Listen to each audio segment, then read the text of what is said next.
but he not taking care of. Violence should not be the answer to your problems.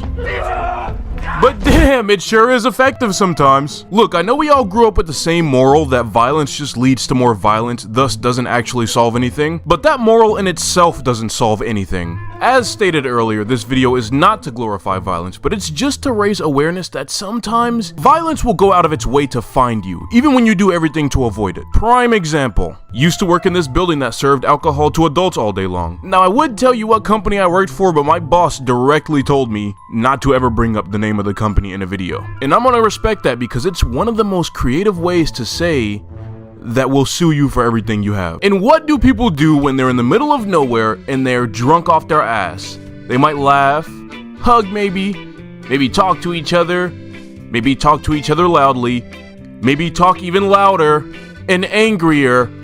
Maybe they'll beat the fuck out of each other because they've both had too much alcohol and there's nothing else for them to do in the middle of nowhere. Now back around this time, my job was fairly simple. The only thing I had to do was clean tables once a customer left their spot, make sure a few dishes got taken to the back to the dishwasher, and keep a smile on my face while doing it. Sounds like a pretty easy job, right? That's where you're wrong. It would be easier to eat cereal with chopsticks. Customers would routinely try and make my job harder, almost like they got off on it. Nothing annoys me more than me doing exactly what I'm supposed to do, but you still treating me like I'm the asshole that f***ed your wife. So a lot of times when you go to these places and all the workers are pissed off and they seem like they have a bad attitude, probably has nothing to do with you. I don't know, maybe the customer before you whipped out his jumped up on top of the counter and started blurting out racial slurs. That's usually why the workers are kind of pissed off. But this day in particular, I've been working 8 hours straight with no break. All the customers in the building were dancing and screaming at the top of their lungs, which is something I don't usually mind, but when you're on shift for 8 hours straight with no break, oh my god, does it start to piss you off. So I notice a table that's been empty for a while, so I go over and grab the cups and wipe down the table, you know, just doing my fucking job. After that, I immediately hop onto the table next to it and start doing my thing again. But in the middle of cleaning, I hear some guy mumble behind me, "Asshole." I turn around in confusion. The dude looks disgusting. He's got stains on his shirt, a beard that makes him look like a hobo Santa Claus, and the angriest look on his face. Also obviously trying to start trouble with me, but at this point I've only got like 3 hours left on my shift, so I'm not trying to get into anything. All the tables are clean at this point, so I go over to my coworker Aaron, and I'm like, "Yo, I'm pretty sure this guy might have just called me an asshole for no reason." He's like, "Let me guess, you're talking about that guy over there, right?" The guy has moved from where he was and is now standing in the middle of the room, staring me down. I think to myself, bro, what the f did I even do to this dude? Why is he stalking me now? Right, so now I'm pretty sure that when he said the word asshole, he was talking to me. Again, dude is clearly trying to start something. And once again, I don't feel like doing this because I've been on my shift for 8 hours. So I'm just like, whatever. I go into the break room and I chill out for a little bit. I figure maybe he'll get bored and leave. Yo, I'm in there watching TikToks, playing games on my phone and whatnot. You know, just whatever I can do to pass the time by. After about like 10 minutes, I leave the break room and do a quick scan, and I cannot find this guy. I bet, coast is clear. I'm gonna go to the bathroom and take a leak. Now, any guy will tell you that when a guy is at a urinal, the code of conduct is to be silent, keep your eyes straight ahead, and do not engage with other dudes while they're peeing. Because everyone knows that this is one of the most vulnerable positions you're ever gonna find a guy in. Right, so I'm just sitting there handling my business when behind me I hear someone say, "Hey, I wasn't done with that beer that you threw away." Bro, ain't no way. Ain't no way. There is just no fucking way. This dude followed me into the bathroom. My good sir, in what world is that okay when you don't even know who I am and I don't even know who you are? So now I'm freaking out internally, right? Because this situation has just become 10 times bigger than what it was originally.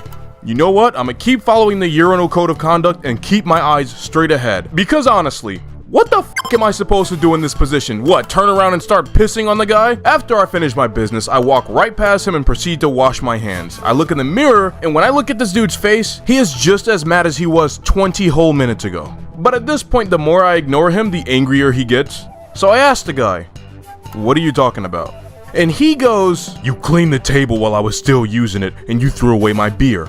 You're gonna go get me a new one." Sir, I assure you that there was no one at any of the tables that I've cleaned tonight, and I do not throw away cups unless they're completely empty. At this point, it becomes all too obvious to me at least that he just wants free beer. And listen, I am not trying to be a douchebag at all right now, I'm just being honest. The guy, personally to me, didn't look like he bought a beer in the first place. He just didn't look like he could afford one. So he goes, Whatever, I saw you, you're gonna get me a new one. Bro, chill out, I didn't throw away anything. If you want another beer, just go buy it. I'm not buying shit! I saw you throw it out and you're gonna replace it. Dude, relax. Like I said, I didn't throw— Nigga, I swear to God, say that shit again, I'll knock you out. I dare you, say it again. The dude is literally right in my face and he is fuming right now. To make matters worse, his breath smells like fucking fish and hot dogs. I've never seen someone get so upset over a fucking beer that I know for a fact didn't exist in the first place. And you're gonna step in my face and threaten me? Are you for real?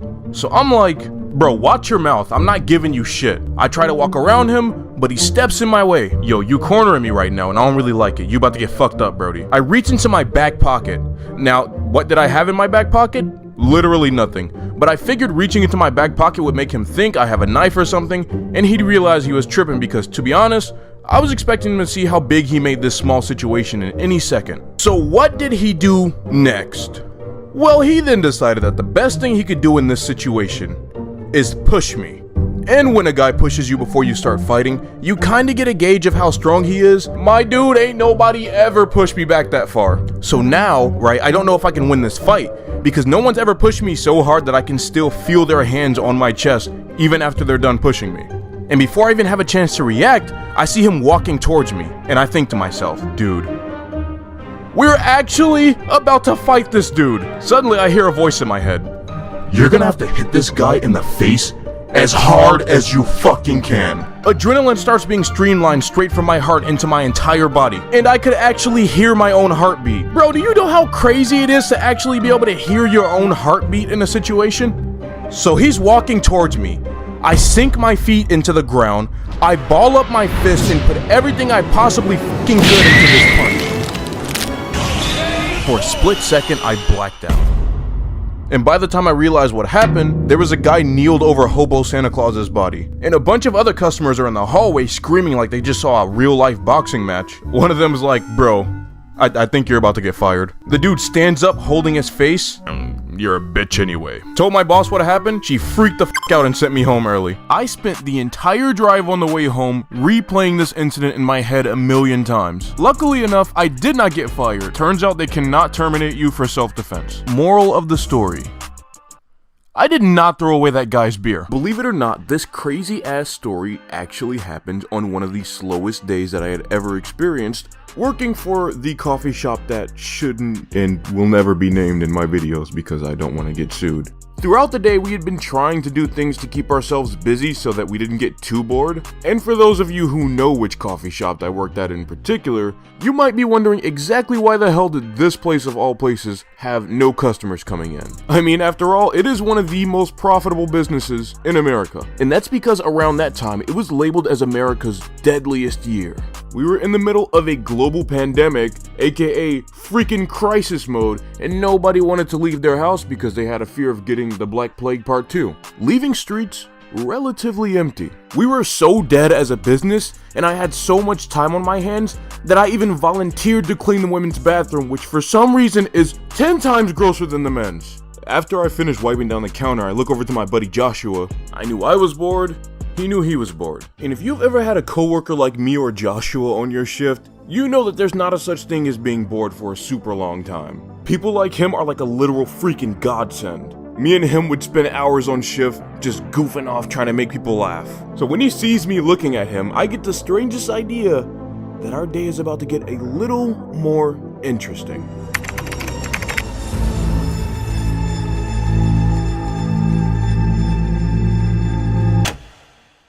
So he gathers everybody in front of the bar. He's like, yo, team meeting. I don't want to sound stupid or nothing, but like, I don't know, we could get a little tipsy and help the time pass by.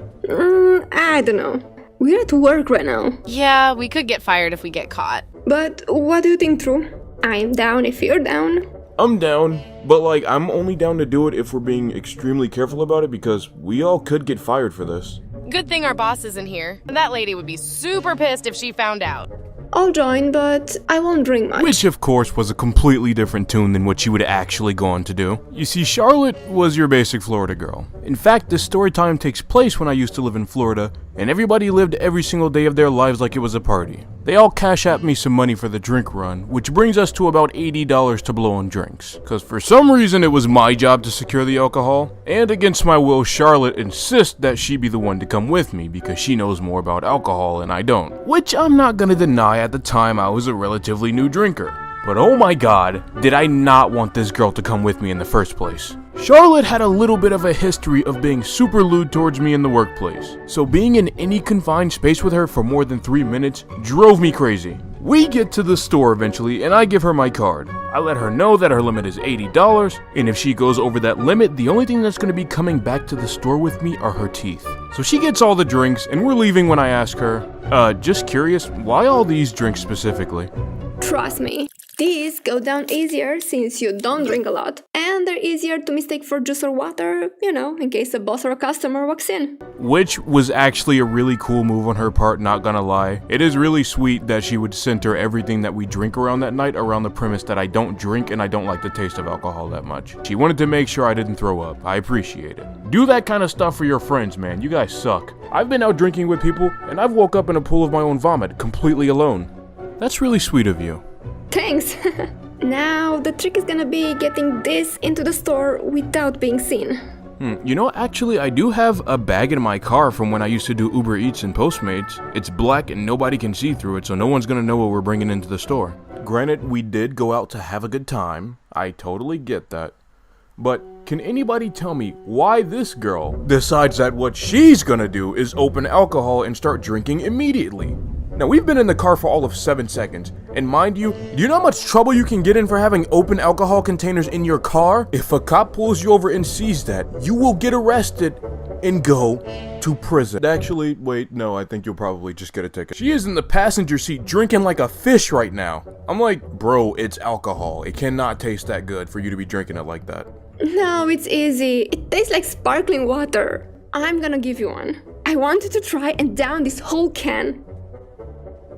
Yeah, I'm not too sure about that. I still have to drive us back to the store. So, you know, I'm not really sure if that... It's like right down the block and it's one can. I hate to say it, but I folded.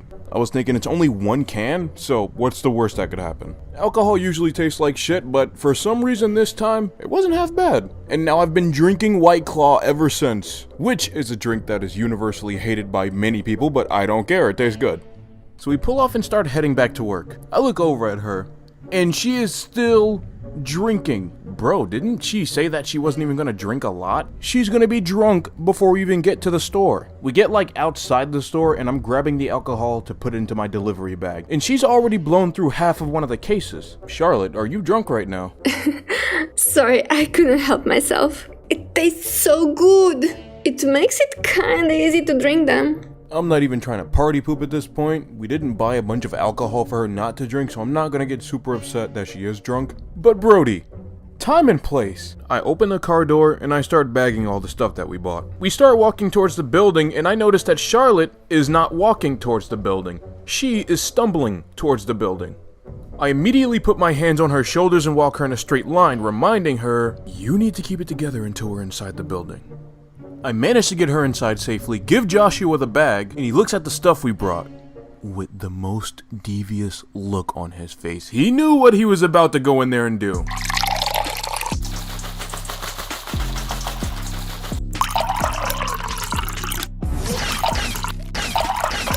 Extra spiked lemonade. Who wants to get wasted? He hands me a cup and I take one sip from that thing. I'm at the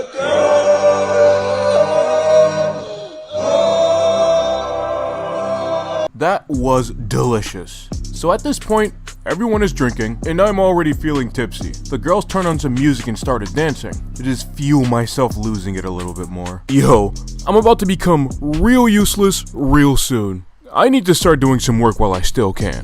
So I like wobble my way over to the cups in a really sad attempt to restock. I mean, I think I'm doing fine at this point, but before I know it, the cups are all over the ground. Melissa and Charlotte are in the corner just freaking clowning me right now. That's exactly what are you guys laughing at? Oh, it's nothing. Just keep doing your thing.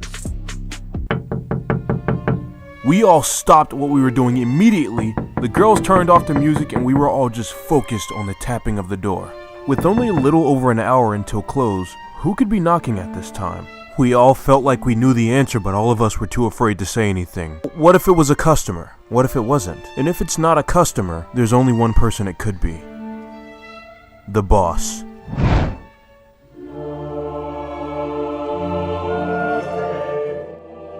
We couldn't stand around staring at each other waiting to be rescued forever. The room starts to fill itself with excuses.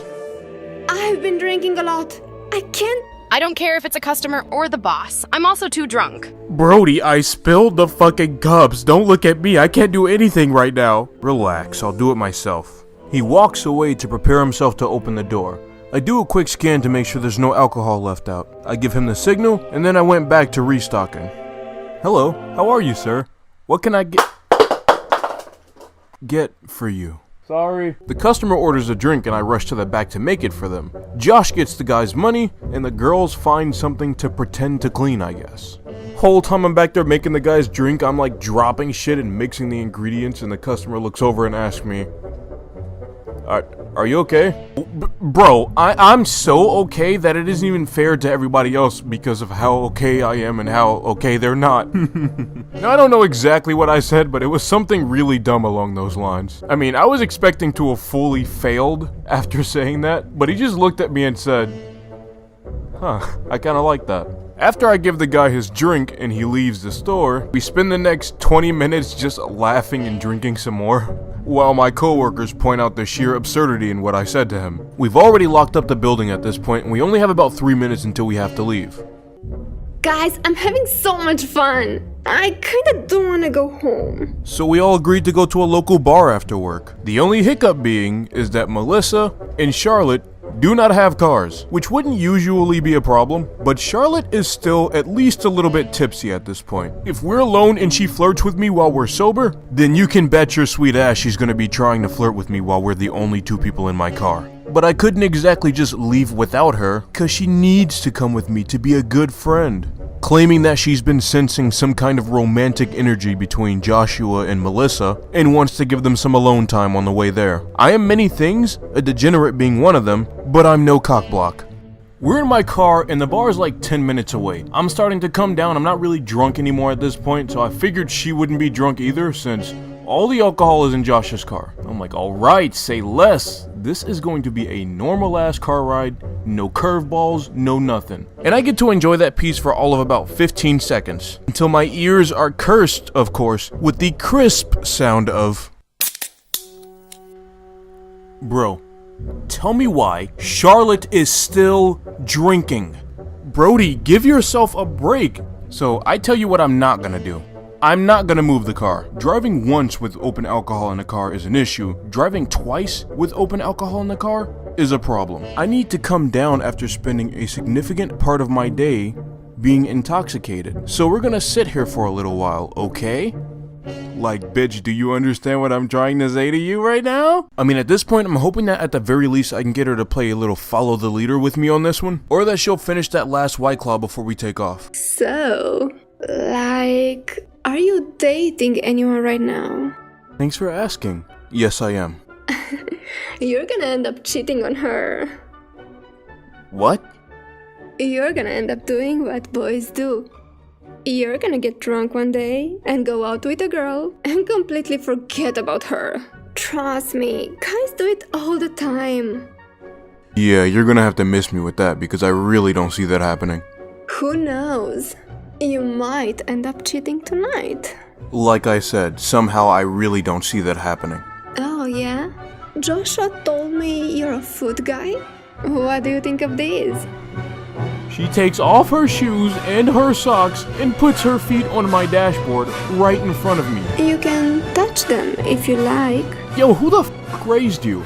Charlotte, you must be more drunk than I thought if you think I'm gonna touch your nasty, sweaty feet after a 7-hour shift of you wearing the same shoes. If you're gonna try and manipulate me, at least be subtle about it. Why would you outwardly tell me that your goal is to get me to cheat on my girlfriend? I mean, I honestly gotta know at this point, are you crazy or just stupid? Needless to say, I dropped her off at the bar with our friends and drove straight home. And do you want to know the first person that I told about this experience? That's right, you guessed it, my girlfriend. And do you know who is the main reason that I don't work at that company anymore? That's right, you guessed it again.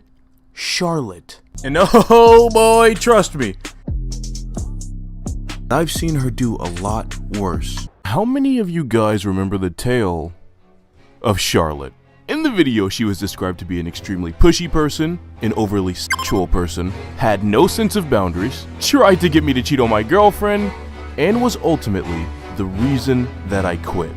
But if you remember that story correctly, the very last thing I said in that video was that I've seen her do a lot worse. Charlotte went back to her own location after the pandemic since we didn't need extra workers anymore. And after a few months, I almost forgot she existed. I walked into the building to clock in for my shift as usual. Now I thought it would be a normal ass shift. I looked at the schedule and saw I'd be working with a bunch of people that I liked that day. Joshua, Melissa, and Jared. WT, my dude. But you know what? The universe just loves getting my hopes up and then booting me in the face at the last second. So of course, that didn't happen. Because right when it was time for Jared to clock in, Charlotte walked in instead. I see her walk in full uniform, so I'm like, no bro, what the f is she doing here? So I ask her, the f are you doing here? I'm covering for Jared, aren't you excited?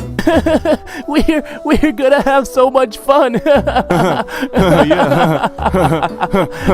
So the first part of the shift is going fine. It's the usual ass slow shift. Everyone's cleaning and restocking and refilling everything. I am refilling the caramel bottles, and she's behind me. Just in case you guys haven't seen how we refill the caramel bottles, we use this long ass, almost penis shaped bag, and we kinda just stick the tip in there and squeeze it into the container. That sounds sus as fuck. She taps me on my shoulder and is like, you look kinda like caramel. Why thank you, that's a weird fucking thing to say. And I put this on my fucking life. She takes it from me, wraps her lips around it, and starts sucking caramel out of the bag. I'm not fucking joking, bro. This is why in the previous video I said I don't like being in situations where it's just me and her for any amount of time longer than like 2 minutes. This is not the only time she's done something like this, but I refuse to add a bunch of stuff into a video because I don't want this to be a long ass list of things she's done to make me uncomfortable, nor do I want to get demonetized. I'll just say, I could not stand the sight of a female acting like this, bro. Like the second I saw her do that, I knew for a fact I did not want a daughter, bro, like, because I know me, and I know that if I walked in on my child doing something like this, I'm dragging her out of the store by her fucking ears. People always ask if you'd rather have a gay son or a thought daughter, and I don't even know how this is a question, bro.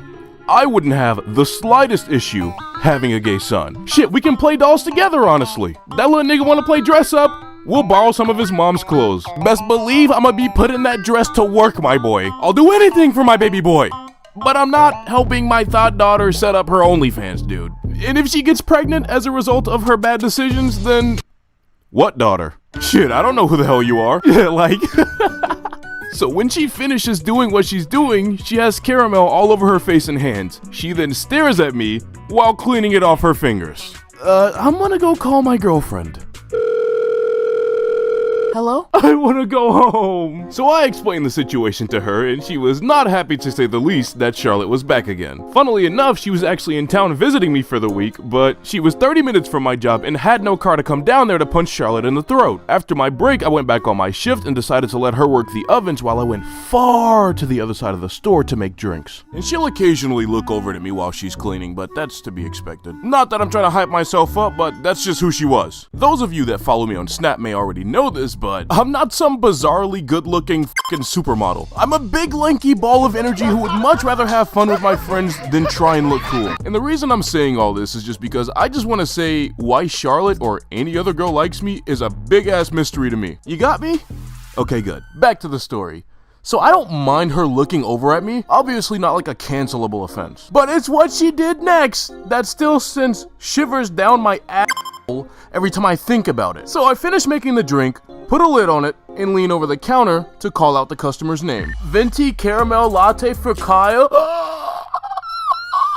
This fucking redheaded pervert of a girl decided that it was well within her rights to reach down and grab herself a fist full of chocolate cake deluxe. No, Charlotte, no. Why would you do that? Cause like, now I have to report you. Cause like, I can't run the fade with her, right? She's a girl. And I also hate to be a snitch, but like, this shit has gotta stop somewhere. Because we all know that if I'd done this to her, I would be fired immediately or behind bars. Gender equality my fucking ass. Literally.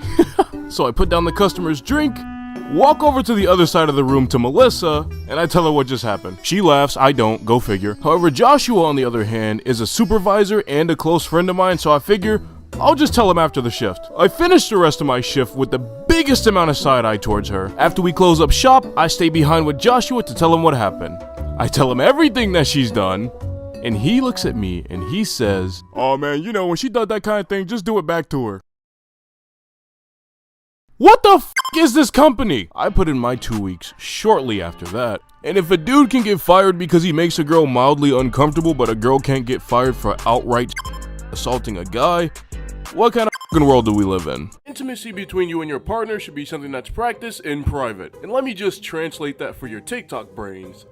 You should not be in public doing stuff. And that statement should seem like common sense. So can you tell me why 60% of my last job was making sure people weren't in public? Let me back it up for you guys. I used to work in an entertainment center, which was a big ass building full of arcade games and other stuff you can do besides arcade games. We had bowling, laser tag, food, and prizes. Clearly a family establishment, right? If you said yes, you're an idiot, because guess what? It was always the bathroom and the laser tag room where we had to stop people from, exploring each other.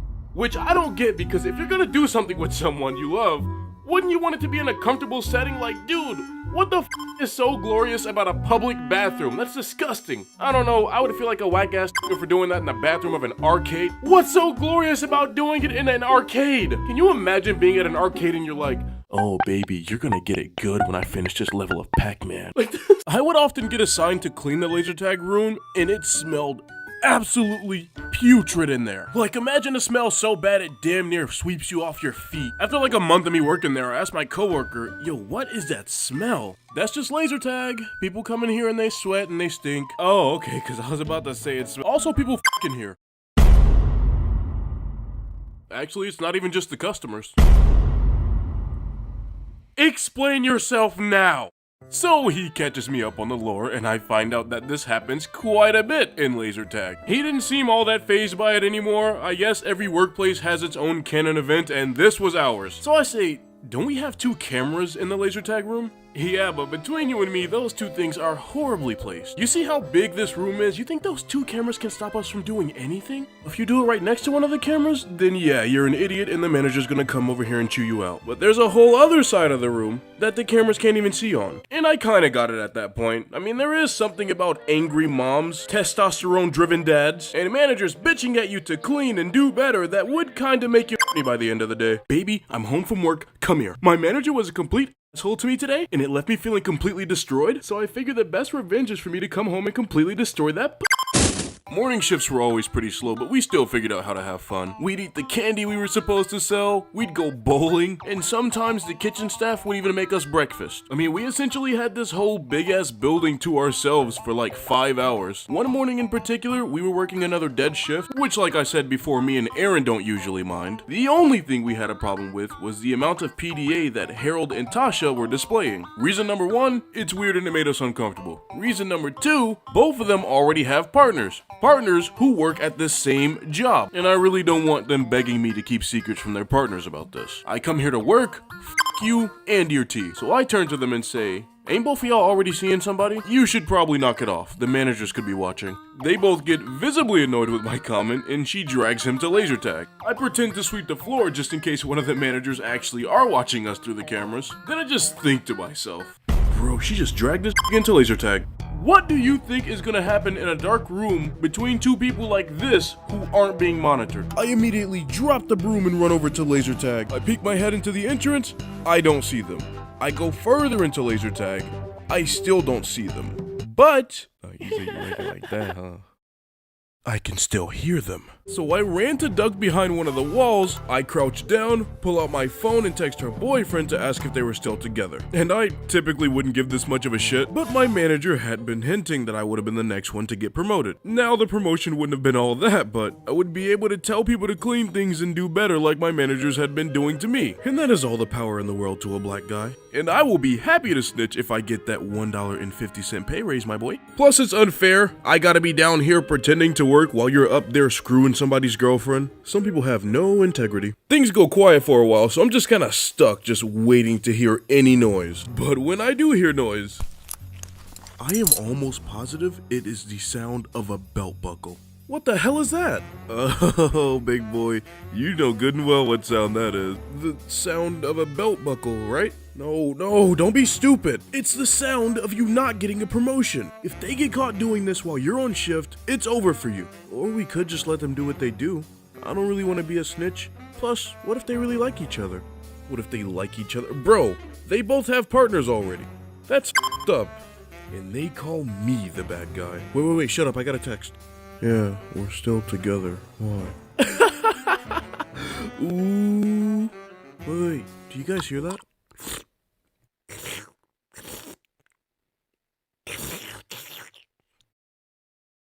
What the fuck? I snuck over the railing, walked downstairs, turned on all the lights to laser tag, went back to the prize room, and pulled out my radio. You know those moments where you're not incredibly shocked? You're not incredibly angry?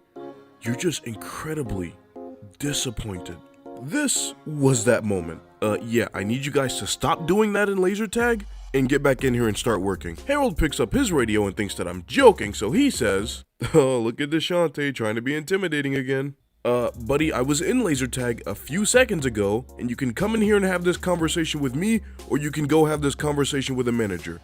And of course I ain't want to have no conversation with no manager. Him and her did everything I asked for the rest of the shift. And if your managers see that, it looks like you have good leadership skills. And when I finally did get promoted from that blue shirt to that black shirt, telling people what to do and how to do it, it hit different. So moral of the story, if you want to get promoted, just get dirt on all your other coworkers.